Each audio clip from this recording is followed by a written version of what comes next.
கடவுளிடம் அன்பு செலுத்துவோர் தம் சகோதர சகோதரிகளிடமும் அன்பு செலுத்த வேண்டும்.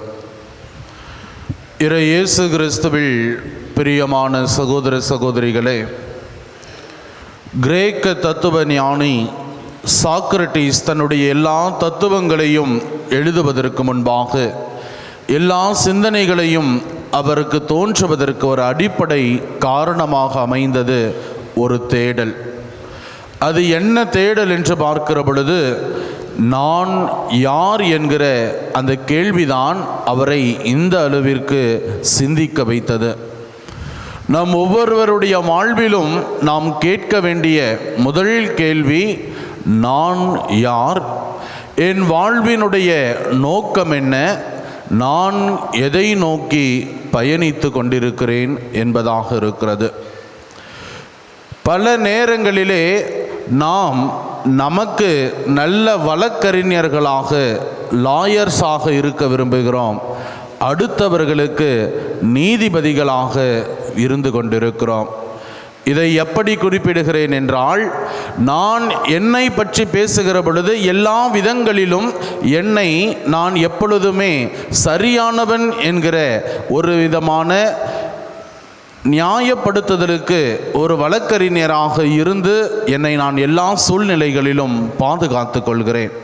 ஆனால் அடுத்தவர்களை பற்றி பேசுகிற பொழுது நீதிபதியாக இவன் இப்படிதான், இவள் இப்படிதான் என்கிற ஒரு முடிவுக்கு நாம் வந்து விடுகிறோம். நாம் சிந்தித்து பார்க்க வேண்டிய முதல் விஷயம், நான் யார், என் வாழ்வினுடைய நோக்கம் என்ற.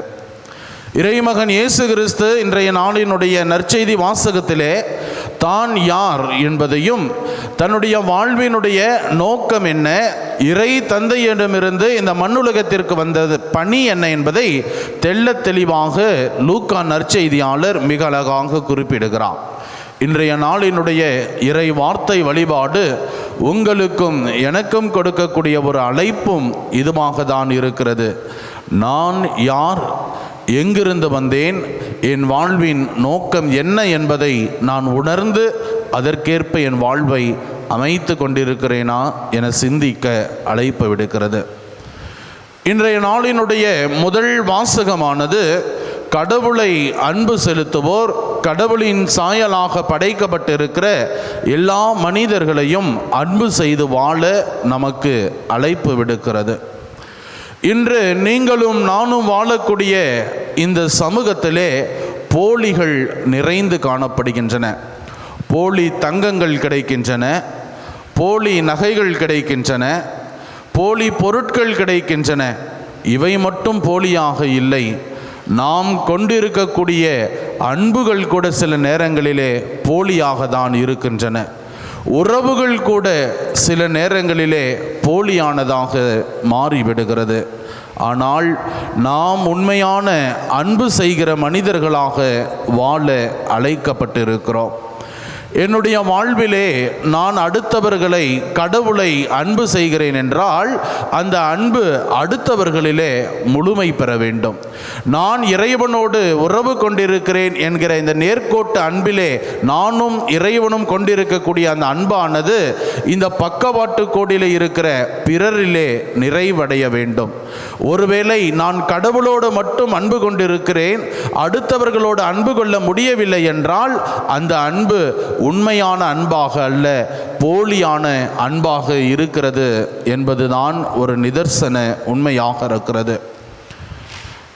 சமீபத்திலே மறைந்த அருட்தந்தை ஃபெலிக்ஸ் வில்ஃப்ரெட் அவர்கள் மேல்களாக குறிப்பிடுவார், நம்முடைய அன்பும் ஆன்மீகமும் எப்படி இருக்க வேண்டும் என்றால் ஆற்று நீர் போல இருக்க வேண்டும். இறைவனிடம் கொண்டிருக்கக்கூடிய அந்த அன்பும் நம்முடைய கிறிஸ்தவ ஆன்மீகமும் நம்மிடமிருந்து கடந்து சென்று அடுத்தவர்களும் பயனடைகிற வகையிலே, அடுத்தவர்களும் அந்த அன்பிலே பங்கெடுக்கிற வகையிலே அமைந்திருக்க வேண்டும். ஆனால் சில நேரங்களிலே நம்முடைய அன்பும் ஆன்மீகமும் கிணற்று நீர் போல, ஏரி நீர் போல, குட்டை போல தேங்கி விடுவதனால்தான் கிறிஸ்தவ மக்களினுடைய வாழ்விலே அன்பு என்கிற ஒரு பரிணாமம் குறைந்து இருக்கிறது என்று அவர் குறிப்பிடுவார். சிந்தித்து பார்ப்போம். தொடர்ந்து இந்த தெய்வீக திருப்பலியிலே நான் யார், என் வாழ்வினுடைய நோக்கம் என்ன, எங்கிருந்து வந்தேன் என்பதை தொடர்ந்து இறைவனிடத்திலே ஜெபத்தின் வழியாக கேட்டு அதை நாம் வாழ்வாக்க முயற்சி செய்வோம்.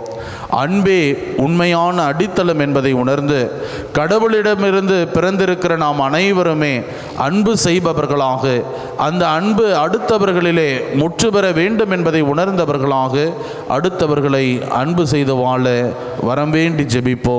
ஆமேன்.